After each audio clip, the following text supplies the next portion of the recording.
Hola a todos. En este vídeo vamos a hablar de los repositorios y en concreto del acceso a base de datos. Siguiendo este esquema que llevamos en toda la lista de reproducción, pues hablábamos de que el controlador recibía las peticiones de los clientes y también le daba la respuesta. Luego teníamos la lógica de negocio, que eran las capas de servicio. Y finalmente, pues esos datos al final se recuperaban de un determinado repositorio y se guardaban en un repositorio. En vídeos anteriores lo hicimos sobre un array list, es decir, en memoria, y en este pues ya lo que vamos a hacer es incorporar el acceso a base de datos. Spring incorpora una capa nueva de acceso a datos que se llama JPA y que es una abstracción que nos permite acceder a los datos de la base de datos sin tener que preocuparnos de la infraestructura que hay debajo. Es decir, no va a ser necesario programar SQL como tal para acceder a la base de datos relacional, sino que él lo va a hacer por nosotros. El esquema es en el que se muestra en esta figura. Es decir, en la parte más baja tenemos la base de datos, que nosotros vamos a utilizar H2, luego explicaremos por qué, pero podría ser MySQL, Postgre, la que quisiésemos. Luego está JDBC, que es la forma más cercana a la base de datos de programar, de forma que nosotros construimos las consultas con SQL y nos devuelven filas. Y nosotros somos los encargados de transformar luego esas filas en objetos, que es al final con lo que estamos trabajando nosotros. Hibernate es un ORM de las siglas de Object Relational Mapper, que lo que va a hacer pues va a ser una capa de abstracción más que va a generar el SQL por nosotros y no solo eso, sino que va a hacer esa conversión de filas, que es el concepto con el que hablamos en base de datos relacional, lo va a convertir en instancias de objetos, que es como trabajamos nosotros en nuestros programas. Y JPA es una especificación de Java por encima de Hibernate que al final para nosotros van a ser un conjunto de interfaces que son las que nosotros vamos a utilizar para programar. Recordad de temas anteriores el uso de interfaces como separador de capas, como aislante para evitar acoplamientos, pues eso es lo que vamos a utilizar aquí. Llamaremos a métodos de esas interfaces JPA, será Hibernate quien implementará los métodos de esas interfaces y que a través de JDBC finalmente se comunicará con la base de datos. Pero al fin y al cabo para nosotros pues lo que vamos a hacer es utilizar esos métodos de estas interfaces JPA y vais a ver cómo es muy sencillo. Tendremos un método, por ejemplo, que se llamará findAll y ese método se encargará de hacer un select asterisco from la tabla que sea, recuperará pues, los empleados, los productos, lo que haya en esa tabla y nos lo devolverá en una estructura como por ejemplo un array list de objetos, producto, empleado, lo que sea, y de forma totalmente transparente para nosotros. ¿Vale? Bien, vamos entonces a ver un ejemplo de cómo haríamos eso, el típico CRUD sobre base de datos. Si venís del vídeo anterior, recordad que teníamos un CRUD en memoria.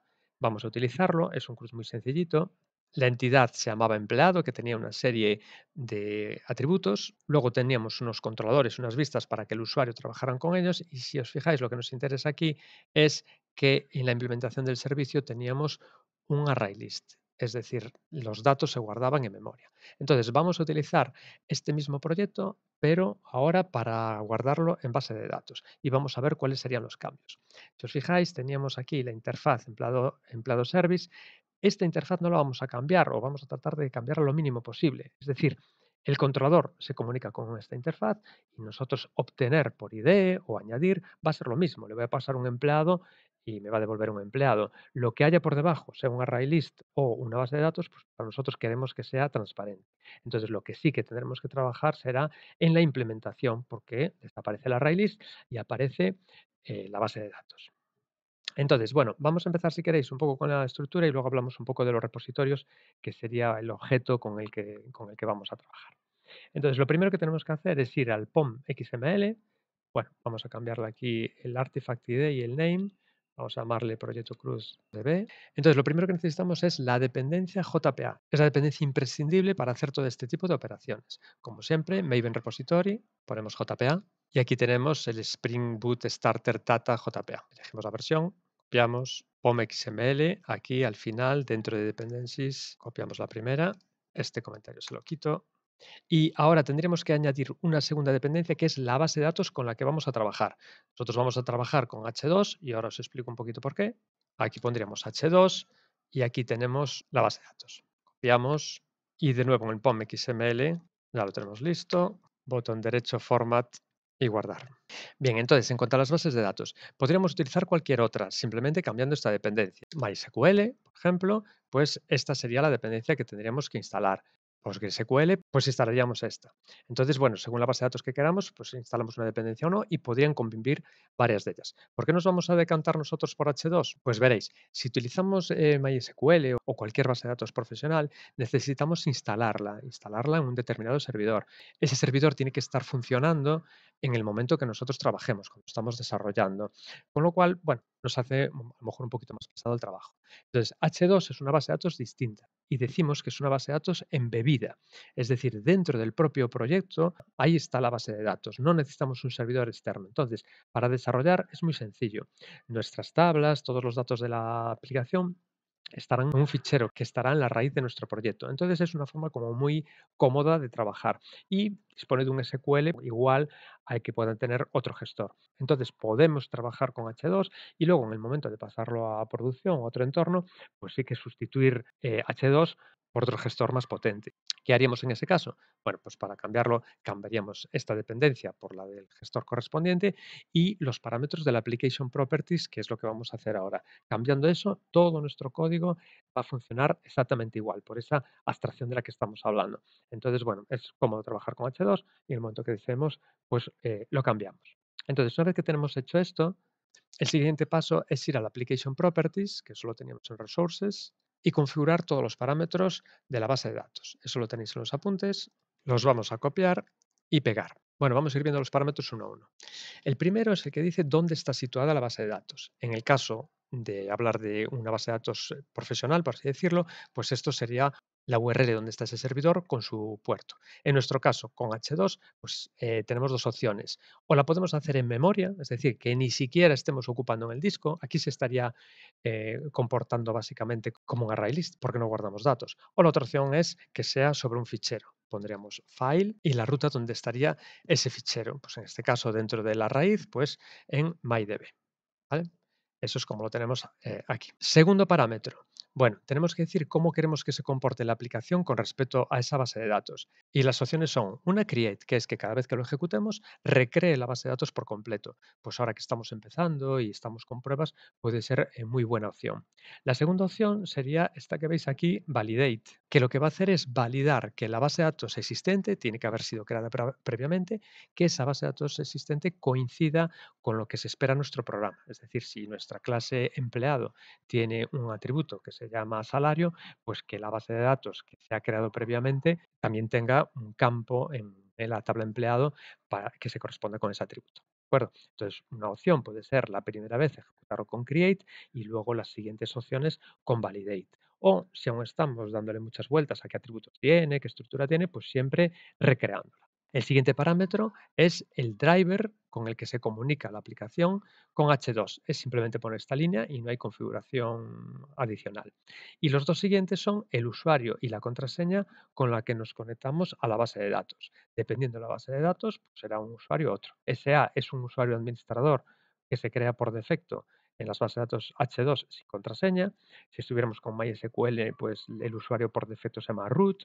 Y en un entorno de producción, pues ya tendréis un usuario concreto y con una contraseña también concreta y con unos permisos solo sobre ciertas tablas. El resto de parámetros, pues bueno, el de la línea 10 es simplemente para que nos muestre por consola las operaciones SQL que va realizando, está bien marcarlo. Y el último es propio de H2, sería para disponer de una consola para ver el interior de la base de datos. Vendría a ser como un cliente de base de datos, como puede ser PHP o MySQL Workbench, etcétera. Lo usaremos luego para ver el contenido de la base de datos. Bien, y con esto la configuración ya está terminada. El siguiente paso sería decir cuáles de nuestras entidades, de nuestro dominio, cuáles se corresponden con una tabla en base de datos. Pues en general pues serán casi todas, ¿no? El empleado, el producto, el cliente, la compra, todo habrá una tabla detrás. En el caso de los DTOs, pues en general no. Entonces, ¿qué es lo que tenemos que hacer? Pues es muy sencillo. Vamos a coger en la entidad empleado y vamos a meterle la anotación @entity.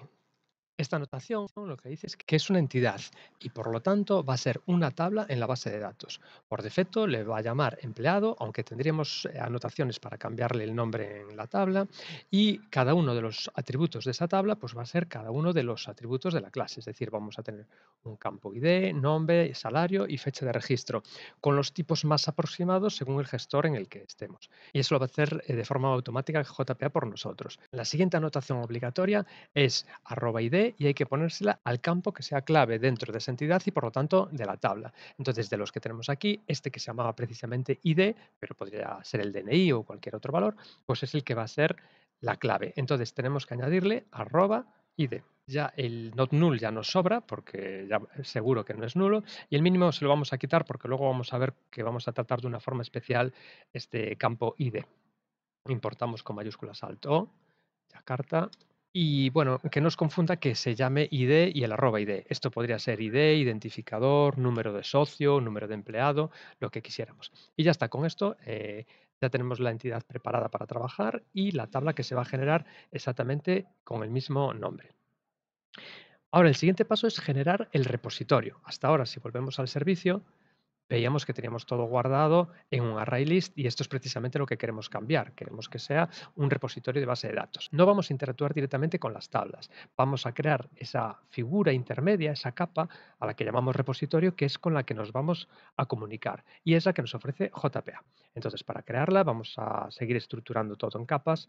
Creamos una capa repositories, dentro de ella un empleado repository. Va a ser una interfaz, por lo que decíamos, esto está definido por JPA, y para que herede todas las propiedades que nos interesen, tenemos varias interfaces de las que podemos heredar, pero la que más nos interesa a nosotros es JPA Repository. Bien, esta clase es de tipo genérico y tiene aquí dos atributos. El primero es precisamente la clase sobre la que va a trabajar, con qué tablas con la que se va a comunicar, y en nuestro caso ya sabemos que es empleado.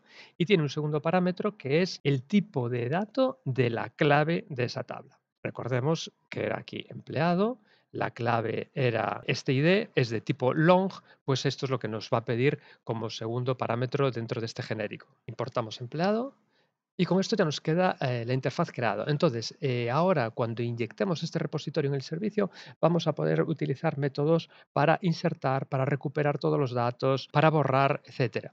Vamos a tener muchos métodos ya predefinidos que ni siquiera tenemos que escribir. Y luego podremos generar nuestros propios métodos, algunos empleando SQL y otros veremos que sin ni siquiera necesitar el SQL que él lo va a generar por nosotros. El siguiente paso entonces es ahora ir al servicio y definir esta nueva implementación. Si recordáis, teníamos el empleado service, que es simplemente una interfaz. Esto no lo voy a tocar. ¿Por qué? Porque mi controlador se comunica con esta interfaz y queremos que siga haciendo las mismas tareas que hacía antes. Lo que voy a cambiar es la implementación. Entonces, aquí tengo una implementación que hasta la voy a renombrar y le voy a llamar implementación en memoria, porque era un array list de memoria, y voy a crear uno nuevo. Recordad también de vídeos anteriores que decíamos que podían convivir dos implementaciones de un mismo servicio, dos bins distintos, y que el único problema es que cuando yo inyectase el servicio, como de hecho estoy haciendo, que aquí estoy inyectando el servicio, él tendría el problema de cuál de los dos es el que va a elegir. Bueno, eso se solucionaba con poniéndole aquí primary. El de base de datos, que es el que queremos usar ahora, primary. La otra opción, más simple todavía, sería eliminar el anterior, quedarnos solo con el nuevo y ya no haría falta el primary, ¿vale? Es porque conservéis los dos, pero la solución habitual es que no exista el de memoria y que tengamos solo el de base de datos. ¿Qué es lo primero que tenemos que hacer? Pues eliminar el array list. Le podemos seguir llamando empleado repository porque así vamos a poder utilizar todo, pero ahora ya es de tipo empleado repository. Y al igual que hacíamos con el servicio en el controlador, ya no vamos a crear la instancia con un constructor, sino que lo inyectamos. Estamos con mayúsculas alto y esta parte nos queda listo. Y ahora tenemos que repasar todos y cada uno de los métodos que tenemos en este servicio y cambiar esa funcionalidad que implementábamos sobre un array list y ahora sobre este repositorio. Y nos va a venir muy bien porque así vamos a ir viendo todos esos métodos que decimos que ya vienen construidos por defecto. El primero sería obtener todos los empleados que hay en la base de datos. Yo le llamé obtener todos y en el caso del array list, pues será devolver el array list. Pues aquí lo que tenemos es un método dentro de empleado repository que se llama find all. Vale. Find all me va a devolver todos los elementos que haya en la tabla. Al fin y al cabo va a ser un select asterisco for la tabla. Tengo modificadores como el sort. Aquí dentro le podría pasar como parámetros un sort y decirle por qué campo lo quiero ordenar. Pero bueno, por ahora para hacerlo sencillo, lo vamos a dejar así. Fijaos, este no era un método estándar, porque era recorrer aquellos que tenían un salario mayor. Por ahora vamos a dejarlo. Vamos a ponerlo con comentarios y simplemente un return null y luego volvemos a él. Obtener por ID. Vale, pues aquí tenía que recorrerme todo el array list y encontrar cuál era. Pues otra vez, directamente, empleado repository, va a tener un método que es find by id. Y el ID pues, es precisamente el que me pasan como parámetro. El find by ID no devuelve un empleado. Fijaos ahí en la documentación como dice que devuelve un optional de empleado. Acordaos que el optional es una clase que envuelve a otra clase para gestionar el tema de los nulos. Entonces, bueno, no puedo llamarlo así directamente. Aquí tengo varias opciones. La primera es, si no quiero preocuparme por ahora de las excepciones, pues haría un or else null. Esta es la primera opción, que es, mira, devuelve un nulo si no lo encuentras. Vamos a ponerla en comentarios. Y la otra opción sería, para respetar un poco como estaba hecho el anterior, que es que lanza una excepción, pues con or else throw. Aquí utilizamos notación funcional y sería algo así. Y aquí el return. Bueno, entonces ya veis, también tenemos este método. Se nos complica un poquito por el tema de que devuelva un optional, pero bueno, va a ser siempre así. Y la otra opción que tenéis, si no queréis trabajar con excepciones, pues sería devolver un nulo y ya trataríamos ese nulo en el controlador. Añadir. Bueno, pues para añadir, la lógica de negocio tiene que ser exactamente igual, pero el add que teníamos en un ArrayList aquí es save, con lo cual fijaos que no me cambia prácticamente nada.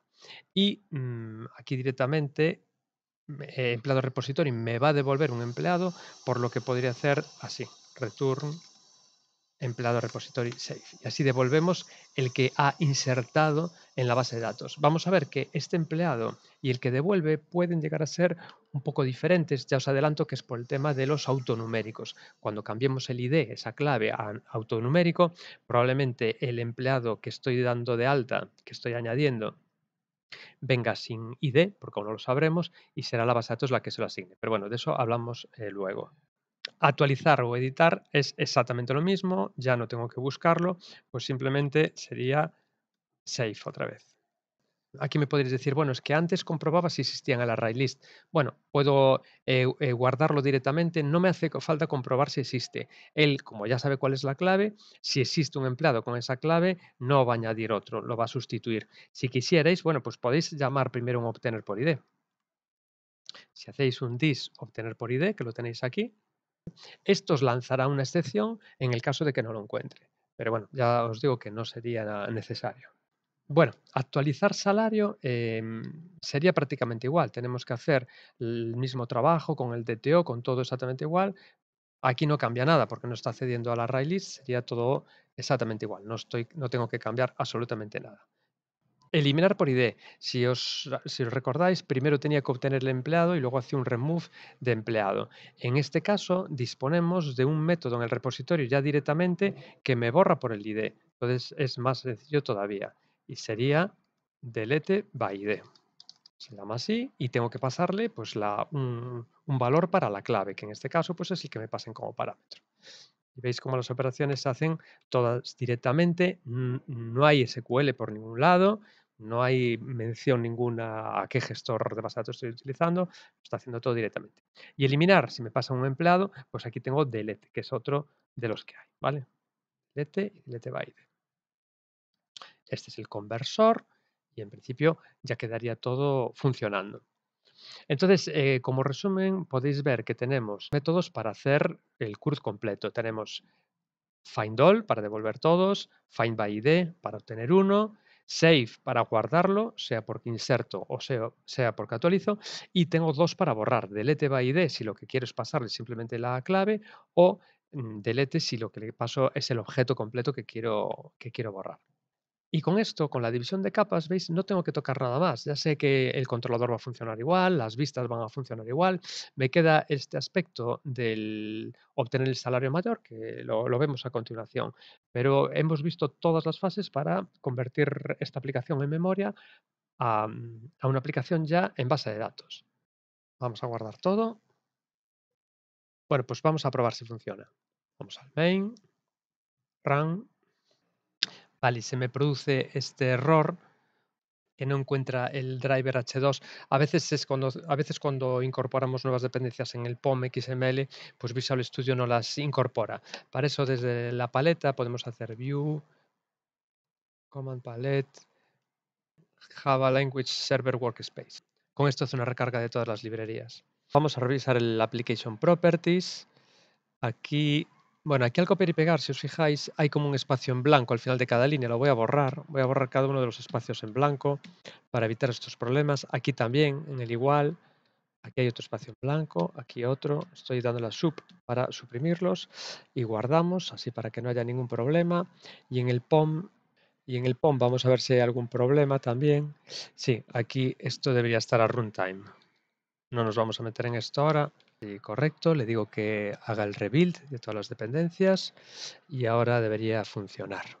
Volvemos al main, run, vale, y vemos que ha funcionado, ha arrancado en el puerto 9000, que es el que tenemos configurado, y ha hecho los dos inserts, y fijaos que en la consola me aparecen los dos inserts que ha realizado. Vamos a abrir un navegador, localhost 9000, y vemos que funciona pues exactamente igual que cuando estábamos en un array list. Puedo borrar, puedo añadir un nuevo empleado y vemos cómo funciona. Vamos a ver el tema de la consola. H2, a pesar de ser una base de datos embebida y muy pequeña, pues nos permite acceder a la consola para ver un poco la estructura de las tablas, los datos que hay en ella y eso. Entonces, la forma de acceder a ella es en la misma aplicación en la que estamos como H2, escribimos así, console. Y simplemente le tengo que decir la URL a la que me tengo que conectar y esa es exactamente la que aparece en el Application Properties. Por lo tanto, voy aquí al Application Properties, copio la ruta, vuelvo al navegador, se la asigno aquí, el usuario y la contraseña ya me lo pone por defecto, me conecto y vemos pues que aparte de la información interna que tiene, me ha creado de forma autónoma en la tabla empleado y ha metido los campos que hemos querido. Aquí podemos hacer una consulta SQL haciendo doble clic o escribiéndola y si la ejecutamos pues vemos cómo tiene los campos tal cual está la base de datos. Bueno, es algo sencillito, equivalente al Workbench que puede tener MySQL o PHP pero de una forma sencillita pues podemos comprobar los datos que tenemos dentro. Bueno, para seguir avanzando vamos a ver lo que hablábamos del ID, eso que os fui adelantando. En algunos casos, como puede ser esto, la clave no tiene un valor significativo, no es como si fuera el DNI o un número de matrícula, algo que queremos que tenga un valor en el mundo real. Cuando queremos que sea un número secuencial que vaya incrementando, pero no tiene un valor específico más que esa función de clave, podemos delegar ese trabajo en la base de datos y decirle que yo no le voy a informar del ID, sino que la base de datos, a medida que haya una inserción, pues se encargue de asignarle el número pues, que le toque, el número siguiente y así ir avanzando. Para ello, entonces, a este campo, al ID, añadiremos esta anotación que hablábamos, generated value.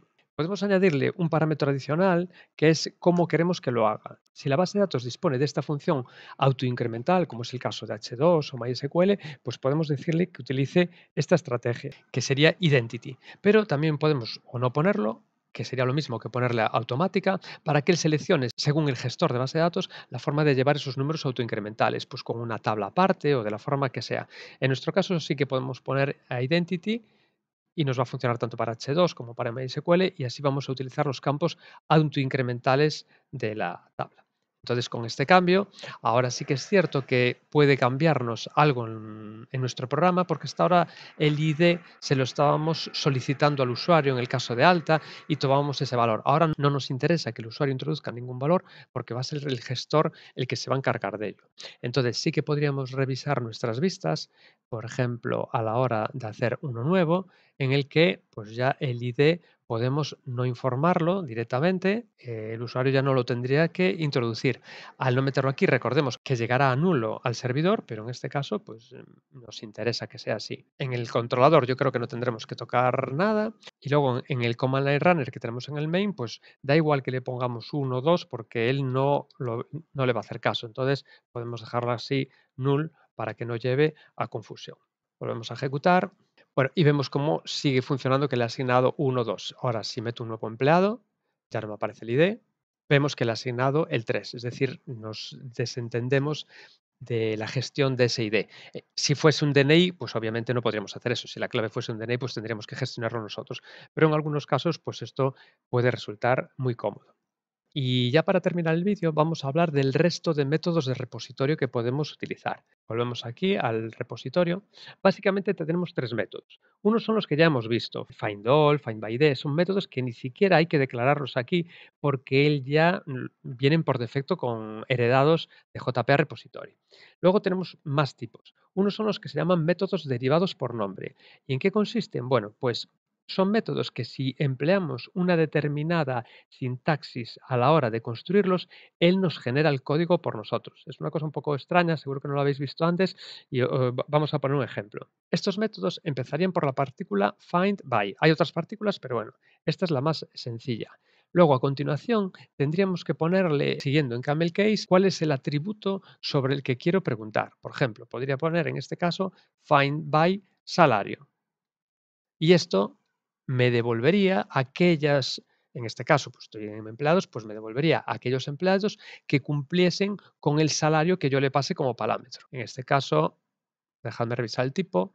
El salario era doble, pues vamos a hacerlo exactamente igual. Podría hacer algo así, doble salario. Esto me va a devolver una lista de empleados, por lo tanto, list empleado. Importamos.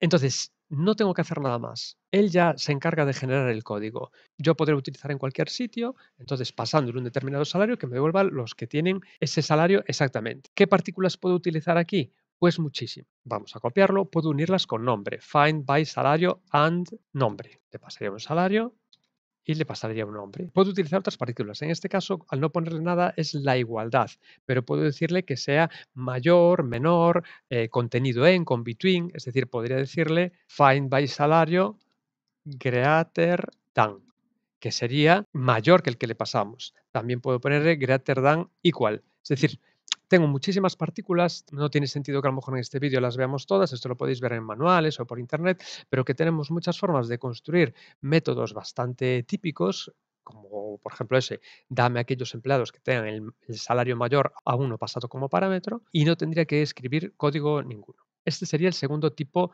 de métodos que podemos utilizar. Y el tercer tipo de métodos son los métodos que se llaman métodos query. En ellos lo que vamos a hacer es una consulta SQL, pero ligeramente cambiada, en realidad el lenguaje que se llama JPQL, porque vamos ya a hablar de objetos en vez de filas como tal. La sintaxis sería muy parecida. Un ejemplo, podemos ponerlo aquí, sería, empezaríamos con la opción query, entre paréntesis escribiríamos esta sentencia JPQL, por ejemplo, vamos a ponerle select from empleado. Fijaos, entonces no empleo select asterisco, sino que digo que va a ser ese empleado. Aquí le pongo el alias a la tabla, where, y aquí sí que tendría una estructura parecida al SQL normal. ¿Qué le estoy diciendo? Pues le estoy pidiendo primero una subconsulta que me saque el empleado que tiene el mayor ID, el ID más alto, que será el último que hayamos añadido, y que me dé el empleado de ese ID. Es decir, una consulta un poco más compleja que las anteriores. Es dame el último que hemos insertado. Bueno, a esto entonces ahora simplemente le tengo que poner yo un nombre, el que quiera, y que devuelve. En este caso quiero que me devuelva un solo empleado, por lo tanto será empleado. Le llamo como quiera, pues obtener max ID empleado. Y como parámetro, pues no le tengo que pasar nada. Entonces así me quedaría construida la consulta. Importo query, aquí no lleva punto y coma y ya corrijo ese error. Y con esto ya tendríamos todos estos métodos funcionando. Entonces ahí veis los tres tipos de métodos. Los que no aparecen como tal, find all, find by ID, delete, delete by ID, save. Los que se construyen como métodos derivados por nombre, es decir, él nos construye el código a partir de esas partículas de nombre que tenemos que elegir con cuidado. Y por último ya este JPQL, este pseudo SQL, en el que ya sí que tengo libertad total para poder hacer la consulta que queramos. Una vez que la tengamos hecha, pues simplemente esto es aplicarlo. Guardamos. Primero sería en el servicio. Si os acordáis, pues tenía un obtener por salario mayor. Es este método de aquí. Bueno, pues ahora en la implementación en base de datos, que acordaos que lo habíamos dejado un poco por encima, pues será simplemente llamar este método de repositorio. Return, empleado repository, find by salario greater than equal. Y con esto ya lo tendríamos resuelto y lo podríamos utilizar. Bueno, y empleado repositorio habíamos creado el de obtener maxi de empleado, pues también podemos llegar a utilizarlo. Entonces volveríamos en el servicio y en la implementación en base de datos, pues lo meteríamos. Sería public empleado y le podemos llamar como queramos, obtener ID empleado. Guardamos, vamos a copiarlo para llevarlo a la implementación y pues aquí al lado del otro, pues hacemos la implementación que simplemente pues otra vez es llamar al método de repositorio. Recordad que aquí no hay que pasarle ningún parámetro, es el mayor de los empleados que haya. Y vemos que nos está dando error la implementación en memoria porque no tiene implementado este método. Como ya vimos que pueden convivir varios bins que implementan la misma interfaz, vamos a eliminarlo para evitar este tipo de problemas, que ahora ya no nos hace falta.